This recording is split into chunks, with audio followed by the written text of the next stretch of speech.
నగదు తక్కువ బంగారం ఎక్కువ BNR gold and diamonds Vijayawada Bengaluru Vizag. Hi hello welcome to Suman TV. నేను మీ రోషన్. నిజంగా గల్ఫ్ దేశాలకు వెళ్ళాలంటేనే పొట్టకూటి కోసం చాలామంది ఆలోచించి వెళ్ళండి ఒకసారి. ఎందుకంటే ఈ మధ్యకాలంలో సుమన్ టీవీలోనే ఎన్నో కథనాలు మీరు చూసే ఉంటారు. చాలామంది అక్కడ జాబ్ కోసం తీసుకెళ్ళి అంటే వాళ్ళు చెప్పే పని ఒకటి, అక్కడికి వెళ్ళిన తర్వాత చేపించే పనులు ఒకటి. పాపం చాలామందిని హింసలు పెట్టడం, ఫిజికల్గా వాడుకోవటం, హెరాస్ చేయటం, కొట్టడం, తిట్టడం ఒకటి కాదు పాపం. అంటే వాళ్ళు ఏదో ఆశపడి అంత దూరం వెళ్ళినందుకు కుటుంబ పరిస్థితులు బాగాలేక చివరికి అక్కడికి వెళ్ళిన తర్వాత కానీ వాళ్ళకి నిజమైన టార్చర్ ఏంటో చూపిస్తున్నారు. ఎంతోమంది చిత్తూరు జిల్లాకు సంబంధించిన వాళ్ళు, కడప జిల్లాకు సంబంధించిన వాళ్ళు ఎన్నో జిల్లాల నుంచి వలస వెళ్ళి అక్కడ ఇబ్బందులు పడుతున్నారనమాట.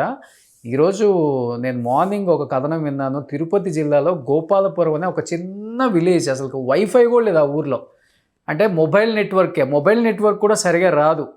అలాంటి ఊరు నుంచి ఒక ఏజెంటు ఒక వ్యక్తి అంటే ఒక లేడీని పాపం గల్ఫ్ దేశాలకు పంపిస్తే, ఆమెను ఒక పని కోసం పంపిస్తే ఆమెను శారీరకంగా వాడుకోవటం, కొట్టడం, తిట్టడం అన్ని రకాలుగా ఇబ్బంది పెడుతున్నారు. వాళ్ళ మదర్ బయటకు వచ్చి పాపం మార్నింగ్ ఒక చిన్న వీడియో కూడా రిలీజ్ చేశారు. ఆ లోకల్ జనసేన నాయకులు కావచ్చు, టీడీపీ నాయకులు కావచ్చు ఎంతో సపోర్టుగా నిలిచింది వాళ్ళ కుటుంబానికి. అక్కడ ఉన్న ఆ ఏజెంట్ని కూడా అరెస్ట్ చేయించారు. ప్రజెంట్ ఎవరైతే లేడీ ఉన్నారో, గల్ఫ్ దేశంలో ఇరుక్కుపోయిన లేడీ ఉన్నారో వాళ్ళ పేరెంట్స్ మనతో మాట్లాడటానికి సిద్ధంగా లైవ్లో ఉన్నారు. అమ్మ నమస్తే. నమస్తే సార్. అమ్మ ఏంటమ్మా అసలుకి ఎప్పుడు పంపించారు, ఎందుకు పంపించారు, ఏ పని అని చెప్పారు, తన పరిస్థితి ఏంటమ్మా? మీకు ఏమైనా కాల్ చేసి మాట్లాడిందా? మాట్లాడింది సార్, ఎప్పుడో సూరు మాట్లాడుతున్నారు సార్. ఫోన్ గడిపలేదు సార్, ఫోన్ గడి పెట్టినేస్తున్నారు. అమ్మాయి మాట్లాడలేదు సార్. ఎప్పుడో సూర్య ఎవరిని పక్కన వాళ్ళని అడిగి తీసుకొని మాట్లాడుతున్నారు సార్. మరి ఇప్పుడు కూడా ఫోన్ మరి అడుగుతున్నాను సార్. ఫోన్ మాట్లాడచ్చు అంటే ఫోన్ అయ్యలేదు సార్. పాప చేతికి చాలా ఇబ్బంది పడుతున్నారు సార్. నా కూతురు కాపాడాలి సార్. అంటే ఏం చెప్పిందమ్మా అమ్మ? అక్కడ ఏం పని చేపిస్తున్నారని చెప్పారు మీకు?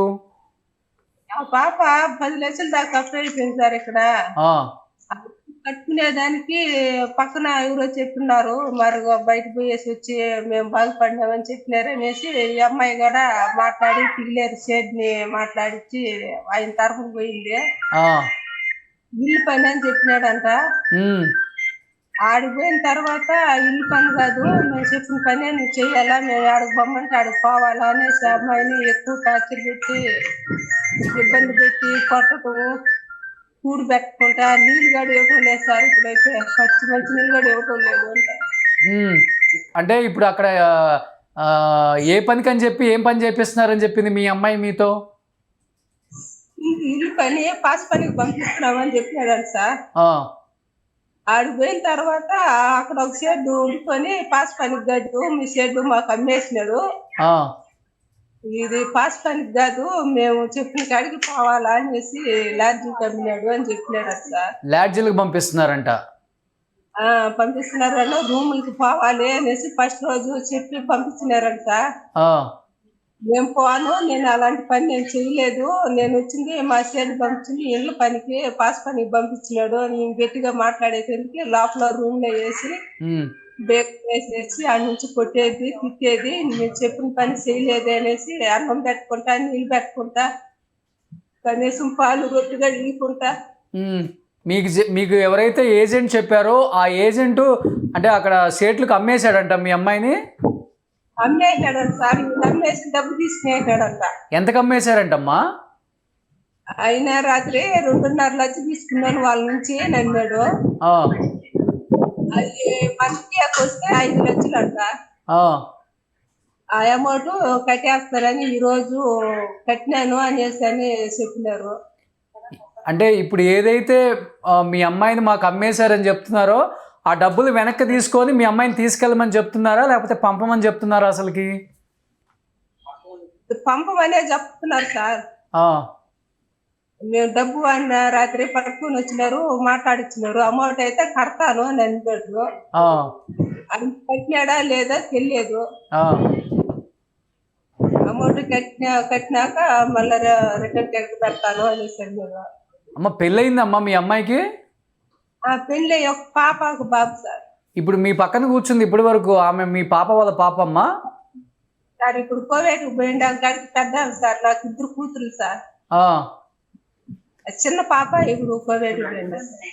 ఇప్పుడు ఆమె పిల్లలు ఏం చేస్తున్నారు? మీ దగ్గరే ఉంటున్నారా? ఉన్నారు సార్, నేనే సాగుకుంటున్నాను సార్. మీరే పాస్ పనికి పోయి మీరే సాదుతున్నారు ఇప్పుడు. అవును సార్. మీ కూతురు వాళ్ళ బిడ్డ అమ్మాయమ్మ మా కోవిడ్ పోయిండా పలికారు సార్. ఇప్పుడు ఆ కువైట్లో ఇరుక్కొని పోయిన ఆమె కొడుకు కూతురు అంతేనా? వీళ్ళిద్దరే సార్. చిన్న పిల్లలు కదమ్మా, అంటే వీళ్ళని వదిలిపెట్టి మీరు ఆమె ఏదో డబ్బు సంపాదించుకొని వస్తుంది పాచి పని చేసి అని చెప్పి మీరు కూడా ఆశపడి పంపించారు, ఇక్కడ ఏం ఉద్యోగాలు లేక. ఏం లేదు సార్, కష్టాలు చేసి అటు పోతే ఏదో పాస్ పని చేసుకుంటూ 10 రూపాయలు వస్తుంది, అప్పులు కట్టుకుంటాం కదా అనేసి నమ్మిపోయింది సార్. ఆ, ఇప్పుడు నాకు ఇంటి పెడతారని అంత తెలియక ఇప్పుడు బాధపడతాను కాదమ్మా, ఇప్పుడు లోకల్ ఏజెంట్ మీకు తెలిసిన వ్యక్తేనా? అతను అరెస్ట్ చేశారని విన్నాను నేను కూడా. సార్. ఆయన అది పిల్లేరంట, చిన్న అబ్బాయి ఆయన. ఆ, ఆయన కూడా పాస్ పనికే ఇంటి పనికే పంపిస్తున్నాను అనేసి అన్నాడు. ఆ, అడిగి పోయినాక మళ్ళీ మా కూతురు ఫోన్ చేసి చెప్పేదాకా మాకు తెలుసు సార్, ఈ విధంగా అమ్మేసినాడంట అమ్మ నన్నే, ఆ, వాళ్ళు పొమ్మని నన్ను టార్చర్ పెడుతున్నారు, ఆ, ఇబ్బంది పడతానమ్మా, నన్ను చంపేస్తామని కూడా అంటా ఉన్నారు వాళ్ళు. నాకు చెప్పిన పని చేయకపోతే మేము ఇండియాకి పంపించము, నువ్వు ఎన్నే కావాల్సిందిగా నువ్వు సావాల్సిందే అనేసి ఆ. వాళ్ళు కొట్టి తిట్టి చిత్రహింసలు పెడుతున్నారు. కాదమ్మా, ఇప్పుడు అది చంద్రగిరి నియోజకవర్గమా మీది? అవును సార్. మరి పులివర్తి నాని గారు ఎమ్మెల్యే గారి దగ్గరికి వెళ్ళటం జరిగిందా? పోయినాను సార్, నాని కాడికి పోయినాను సార్. ఏం చెప్పారమ్మా ఆయన? ఆయన స్టేషన్ లో పోయి కేసు పెట్టి నాకు ఒక కాల్ చేయండి నేను మాట్లాడతాను అన్నాడు. ఆ, ఆ గారికి 2 సార్లు స్టేషన్ పోతే మీరు పిల్లేరుకి పోయి పెట్టండి అన్నారు. ఆ, మేము పిల్లేరుకి ఎందుకు పోతాము, మాకు చంద్రగిరి మండలం కదా, మాకు న్యాయం ఇక్కడనే జరగాలి, వాళ్ళ ఊరికి పోయి మేము ఎందుకు పెడతాము అని అంటే, లేదు మీరు ఆడికే పోయి పెట్టండి అన్నారు. ఉమ్, ఇటు కాదు అనేసి ఇక్కడ నాని అన్నది మీటింగ్ అన్నారు చిత్తానూరు కాడ. ఉమ్. మళ్ళీ ఆడికి పోయేసి ఆయన కాళ్ళు పట్టుకున్నాను సార్, మా కూతురికి న్యాయం చేయట్లేదు. ఏం చెప్పారు పులివర్తి నాని గారు? మీ కూతురు క్షేమంగా తెప్పిస్తానమ్మా, నీకేం భయం వద్దు, ఆ, నేను పోలీసులతో నేను మాట్లాడతాను, నువ్వు ఒకసారి ఆడికి పోయి రిపోర్ట్ ఇవ్వేసి అన్నాడు. ఆ, ఆడికి పోయి రిపోర్ట్ ఇచ్చినాక మళ్ళీ ఆ నుంచి తిరుపతికి ఆఫీసుకి పంపించినారు. ఆ, ఆడికి పోయి మళ్ళీ పెద్ద సార్ని కలిసి మళ్ళీ ఆయనతో మాట్లాడి ఆ. ఏజెంట్ని పిలిపించినారు. కాదమ్మా, మీ ఊరు నుంచి ఎంతమంది వెళ్ళారు ఇప్పుడు అక్కడికి? లేదు సార్, మా పాప ఒకటే సార్, ఇంతకుముందు ఒక పాప పోయేసి వచ్చి 6 ఏళ్ళు దాకుంటూ వచ్చింది. ఆ, ఆ పాప మాట వినేసి ఇప్పుడు ఈమె పోయింది సార్. ఓ, ఆమె వెళ్ళి ఒక 6 సంవత్సరాలు ఉండి జాబ్ చేసుకొని కొంచెం సంపాదించుకొని వచ్చింది. ఆమెను చూసి నేను కూడా వెళ్ళి సంపాదించుకుందామని మీ అమ్మాయి కూడా వెళ్ళింది, అంతేనా? ఈమె పోయి ఉన్నది.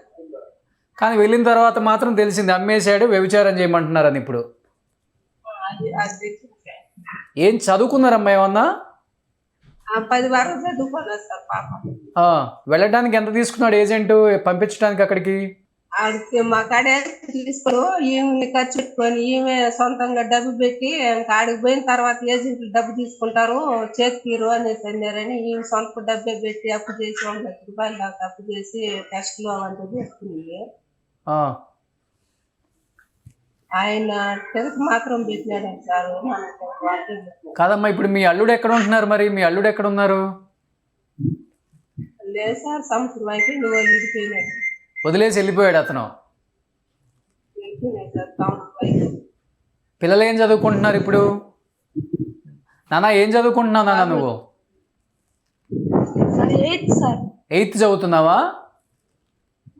పాప నువ్వేం చదువుతున్నావు అమ్మా? 6th sir. 6th చదువుతున్నావు. అమ్మ మాట్లాడిందమ్మా మీతో? డైలీ ఫోన్లో మాట్లాడుతుందా అమ్మ మీతో? ఎప్పటి వరకు మాట్లాడింది హ్యాపీగా, ఇబ్బంది లేకుండా ఉంది అని?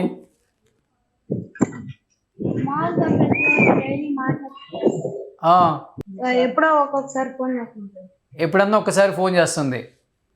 కాదు, ఇబ్బందిగా ఉందని ఎప్పుడు ఫోన్ చేసింది మీకు? ఇంకా మాకు ఎప్పుడు ఫోన్ చేసి 1 month నుంచి ఇబ్బందిగా ఉందని ఫోన్ చేసింది. ఇప్పుడు ఫోన్ ఉందా మీ అమ్మ దగ్గర ఫోన్ చేయడానికి? అమ్మ ఫోన్ ఉందమ్మా మీ కూతురు దగ్గర? ఉండదు సార్, వాళ్ళ ఫోన్ తీసి పెట్టినారు సార్, ఫోన్ ఇవ్వటం లేదు అమ్మాయికి. మరి ఎట్లా ఫోన్ చేసింది మీకు? ఆడ పక్కన వాళ్ళ ఫోన్ తీసుకొని ఏదో ఒకటి 2 మాటలు, నెలకు ఒక 2 సార్లే మాట్లాడుతుంది సార్, మళ్ళీ మాట్లాడుతుంది. మళ్ళీ ఎక్కువగా మాట్లాడుతుంది. సో ఇప్పుడు ఫోన్ చేసి గట్టిగా ఉన్న నిజమంతా చెప్పేసింది. వీళ్ళు పని చేయించట్లేదు, ఇక్కడ నన్ను లాడ్జీలకు తిప్పుతున్నారని పాపం ఇంకా బయటపడి చెప్పేసుకుంది, ఇంక ఇబ్బంది పడతా. ఇంకెంతమంది ఉన్నారంటే మన తెలుగు వాళ్ళు అట్లా ఆమెతో పాటు ఎవరైనా ఇబ్బంది పడుతూ ఉన్న వాళ్ళు ఎవరైనా ఉన్నారంట మన తెలుగు వాళ్ళు? ఏమో తెలియదు సార్, పాప అయితే మాట్లాడింది, అంతే ఎంతమంది ఉన్నారో తెలియదు. ఓకే. సో ఆ ఊర్లో చెప్పాలంటే చాలా చిన్న గ్రామం అది, గోపాలపురం. ఆ ఊర్లో వైఫై ఒక్క ఇంటికి కూడా కనెక్షన్ లేదంట. ఇప్పుడు ఎవరైతే ఒక అబ్బాయి మొబైల్ తీసుకొచ్చి అక్కడ వాళ్ళ దగ్గర జూమ్ కాల్లో మనకు కనెక్ట్ చేశారో ఆ అబ్బాయిని నేను అడిగాను, కానీ ఊర్లో ఎక్కడ వైఫై కనెక్షన్ కూడా లేదు కదా? లేదు సార్, ప్రజెంట్ అయితే ఎక్కడ లేవు. అంటే మాకు దగ్గరలో ఒక ఊరుంది సార్, శానంబట్ల అని, కొత్త శానంబట్ల, అక్కడ ఉన్నాయి సార్. ఓకే. ఊర్లో అయితే ఎక్కడ లేదు, సిగ్నల్స్ కూడా ఉండవు పెద్దగా? లేదు సార్, మనకు టవర్ దగ్గరలో లేదు సార్, ఎక్కడ ప్రాబ్లం. చంద్రగిరి నియోజకవర్గం. అవును సార్. సో ఇలాంటి గ్రామాలలో పాపం ఎంతోమంది యువతులు కుటుంబ ఖర్చుల కోసం అప్పులైనవి అని చెప్పేసి వాళ్ళకి వలస వెళ్ళిపోతున్నారు చాలామంది గల్ఫ్ దేశాలకి. కానీ వెళ్ళేటప్పుడు ఒకసారి ఆలోచించండి అమ్మా, ఏ పని కోసం తీసుకెళ్తున్నారు, త్రూ ఏజెంట్ ఎవరు, మనకు తెలిసిన వాళ్ళు ఎవరైనా ఉన్నారా, అవన్నీ చూసుకొని వెళ్ళండి. ఏదో డబ్బులు వచ్చేస్తాయి కదా అని చెప్పేసి మీరు వెళ్ళిపోయిన తర్వాత ఇలాంటి ఇబ్బందులు పడుతూ ఎవరి దగ్గర నుంచో ఫోన్ తీసుకొని ఫోన్లు చేసి వీడియో కాల్స్ చేసి లేకపోతే చిన్న వీడియో బయట ఒకటి మీరు పంపించి మా ఇబ్బందులు ఇది అని చెప్పేసి మీరు చెప్పుకుంటున్నారు చాలామంది. చాలా బాధ అనిపిస్తుంది. నారా లోకేష్ గారు కూడా బిఫోర్ చేసిన కొన్ని వీడియోలకు కూడా స్పందించి ఇమ్మీడియట్గా అక్కడున్న పర్సన్స్తో మాట్లాడి మన దేశానికి రప్పించడం కూడా జరిగింది వాళ్ళని. మరి ముఖ్యంగా ఆంధ్రప్రదేశ్ గవర్నమెంట్ని, నారా లోకేష్ గారిని మరీ రిక్వెస్ట్ చేస్తున్నాను, ఒక యువతని ఒక ఏజెంటు ఇంట్లో పని కోసం అని అక్కడికి తీసుకెళ్ళి ఆమె చేత వ్యభిచారం చేపిస్తున్నారు. ఆమె తట్టుకోలేక ఇబ్బంది పడుతూ ఎవరిదో ఫోన్ తీసుకొని వాళ్ళ పేరెంట్స్కి సమాచారం ఇచ్చింది. ఆమెకు పెళ్ళి అయ్యింది, హస్బెండ్ వదిలిపెట్టి వెళ్ళిపోయాడు, పిల్లల్ని సాదుకోవడం కోసం ఇబ్బంది అవుతుంది, ఒక 3-4 సంవత్సరాలు చేసి వద్దాం గల్ఫ్ దేశంలో, ఏదో కొంచెం డబ్బులు వస్తాయి కదని ఆశపడి వెళ్ళింది. పాపం చిన్న పిల్లలు, 8th క్లాస్ చదువుతున్నాడు బాబు, 6th క్లాస్ చదువుతుంది పాప. ఆమె ఎంత మనోవేదనకు గురవుతుందో అక్కడ. కనీసం ఇప్పటికైనా కానీ అక్కడ లోకల్ ఎమ్మెల్యే కానీ కొంచెం ఒకసారి ఇన్ఫర్మేషన్ తీసుకొని త్వరగా ఆమెని తిరుపతికి తీసుకొచ్చే ప్రయత్నం అయితే చేయాలని మనస్ఫూర్తిగా కోరుకుంటున్నాను. అమ్మ ధైర్యంగా ఉండండి. ఆంధ్రప్రదేశ్ ప్రభుత్వంలో మ్యాక్సిమం ఇలాంటి సందర్భాలలో వాళ్ళు ఎట్లాంటి పరిస్థితుల్లో అయినా కానీ తీసుకొచ్చే ప్రయత్నం అయితే ఎక్కువ చేస్తున్నారు. లోకేష్ గారికి కూడా ఇన్ఫర్మేషన్ మేము పంపిస్తాము. డెఫినెట్గా మీ అమ్మాయి సేఫ్గా ఇంటికి వస్తుందమ్మా. జాగ్రత్తగా ఉండండి. ఎవరైనా వెళ్ళే వాళ్ళు ఉన్నా కానీ వెళ్ళొద్దనే చెప్పండి. జాగ్రత్తగా ఉండండి అమ్మా. సుమన్ టీవీలో మీ పర్సనల్ అండ్ బిజినెస్ ప్రమోషన్స్ కోసం కింది నెంబర్కి కాంటాక్ట్ చేయండి.